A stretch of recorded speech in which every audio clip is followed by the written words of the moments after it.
ગુજરાતમાં જે માવઠું પડ્યું તેની અસર ચોમાસા ઉપર થશે કે નહીં, આજે તેની વાત કરવાના છીએ. તો મિત્રો નમસ્કાર, હું છું રોજસરા જયેશ. મારી યુટ્યુબ ચેનલમાં તમામ દર્શક મિત્રોનું સ્વાગત કરું છું. તો મિત્રો, જે આપણે મે મહિનામાં જે માવઠું પડ્યું, મે મહિનાના પહેલા સેશનમાં જે માવઠું પડ્યું તે એક ઇતિહાસનો રેકોર્ડ બન્યો છે કે જે એક હેવી માવઠું પડ્યું કે જે 2 ઇંચથી લઈ અને 4 થી 5 ઇંચ સુધીના પણ વરસાદો જોવા મળ્યા અને એક ચોમાસા જેવો માહોલ બન્યો હતો. માવઠાના વરસાદથી ચોમાસા ઉપર શું અસર જોવા મળે છે? આજે તારીખ 12 થઈ, જેવી રીતે 10 તારીખ સુધી આગાહી હતી, પણ મિત્રો મોટી સિસ્ટમના લીધે ભારે માવઠાને લીધે 2 દિવસ વરસાદ એકલ દોકલ સેન્ટરોમાં જોવા મળ્યો છે અને આજે પણ અમુક સેન્ટરમાં જોવા મળ્યો છે. એક અઠવાડિયાથી ગુજરાતમાં માવઠાના વરસાદો પડી રહ્યા છે. તો તેની અસર ચોમાસા પર કેવી પડે છે તેવો સવાલ દરેક ગુજરાતીના મનમાં થઈ રહ્યો છે.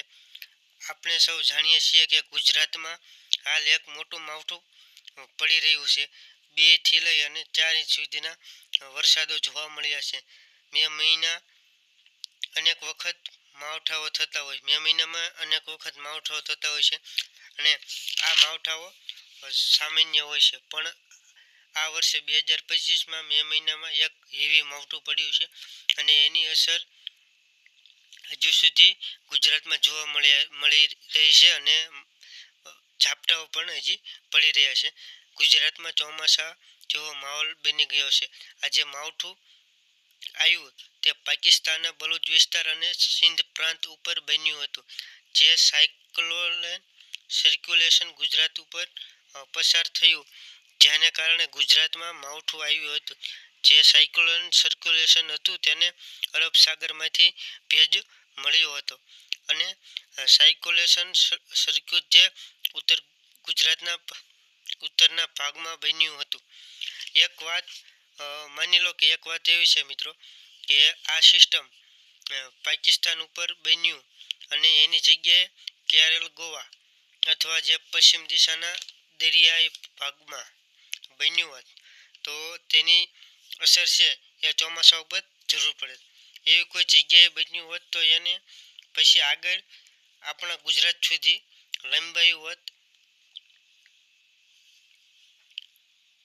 અરબ સાગરનો જે ભેજ હોય છે એ ભેજ સંપૂર્ણ ખેંચીને આગળ નીકળે એટલે ફરીથી ભેજ આવતા ત્યાં સમય લાગતો હોય છે. તો એવી રીતે થયું હોત તો ચોક્કસથી આ સિસ્ટમ છે, આ જે માવઠું આપણે પડી રહ્યું છે ત્યારે એના કારણે ચોમાસા ઉપર અસર કરે અને ચોમાસું લેટ થવાની પણ મોડું થોડુંક થવાની પણ શક્યતા રહે. પણ મિત્રો આ સિસ્ટમ જે આપણે વાત કરી એમ કે પાકિસ્તાનના જે દરિયાઈ ભાગો છે ત્યાં સિસ્ટમ બની હતી અને ગુજરાત ઉપરથી પસાર થઈ છે. તો આની જે અસર છે એ ચોમાસા ઉપર નહીં પડે અને જે આપણે જો ચોમાસાનું વહેલી તકે જે સિસ્ટમ ચાલુ રહે એ મિત્રો ચાલુ રહેશે. તો મિત્રો જે અત્યારે માવઠું પડ્યું તે ખેડૂતોના જે વાડીના પાક હતા તે પાક છે તે આપણે હાર્વેસ્ટિંગનો સમય ચાલુ હતો, લણણીનો સમય ચાલુ હતો અને ઘાસચારાના પાકો પણ અત્યારે વઢાવવાનો ચાલુ હતો.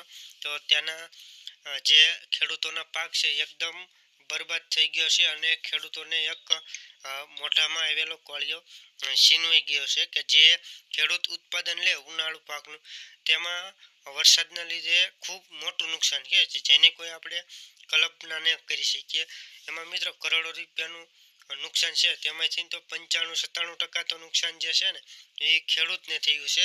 કારણ કે ખેડૂત જે ખેતી પકવે છે એ રાત દિવસ મહેનત કરતા હોય છે અને એક સારું ઉત્પાદન મેળવવા માટે, સારા બજાર ભાવ મેળવવા માટે એ ખૂબ મહેનત કરતા હોય છે. તો જે માવઠાને લીધે ખેડૂતનો પાક અત્યારે જે છે તે બરબાદ થઈ રહ્યો છે. જે ઉનાળુ પાક હોય જેવા કે તલ છે, મગ છે, અડદ છે, જુવાર છે, બાજરી છે, કઠોળ પાક છે, મગફળી છે વગેરે જેવા અથવા શાકભાજી છે, કોઈ બાગાયત પાક છે, એમાં ખૂબ મોટું નુકસાન ખેડૂતને થયું છે કે જેની આપણે કલ્પના ન કરી શકીએ. અને મિત્રો, ખેડૂત અત્યારે એક કહેવાય ને કે ખોટ ખાઈ રહ્યો છે તેવું લાગી રહ્યું છે કે જે કુદરતનો વરસાદનો માર છે, જે માવઠાની અસર છે, એ ખેડૂત ઉપર જે ખેતીમાં આપણે વાડીમાં પડતી હોય છે અને પાક છે એ નષ્ટ થઈ જાય હોય છે કે કુદરતનો માર પણ ખેડૂત સહન કરતો હોય છે અને એની સાથે સાથે સરકારનો માર પણ સહન કરતો હોય છે. તો મિત્રો, ખેડૂતની અત્યારે ખૂબ કફોડી હાલત થઈ છે કે જેની આપણે કોઈ કલ્પના ન કરી શકીએ. તો મિત્રો, ચેનલમાં